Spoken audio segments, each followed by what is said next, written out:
ഒരു പക്ഷേ നിങ്ങളുടെ ജീവിതം ഒരു പരാജയമായിരിക്കാം.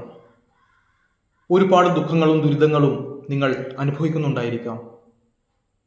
നിങ്ങളുടെ ഇപ്പോഴത്തെ ഈ അവസ്ഥക്ക് കാരണക്കാരായിട്ട് ഒരുപാട് പേരെ നിങ്ങൾക്ക് ചൂണ്ടിക്കാണിക്കാനുണ്ടായിരിക്കാം. നിങ്ങളുടെ രക്ഷിതാക്കളോ ബന്ധുക്കളോ നാട്ടുകാരോ അങ്ങനെ പലരുമാകാം അത്.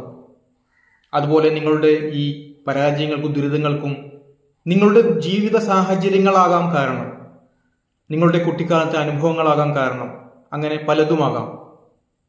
എന്നാൽ നിങ്ങളുടെ ഈ അവസ്ഥയിൽ നിന്നും നിങ്ങളുടെ ജീവിതത്തെ പുരോഗതിയിലേക്ക് നയിക്കാനുള്ള, നിങ്ങളുടെ ജീവിതത്തെ മെച്ചപ്പെടുത്താനുള്ള ഉത്തരവാദിത്വം, ചുമതല ആർക്കാണുള്ളത്?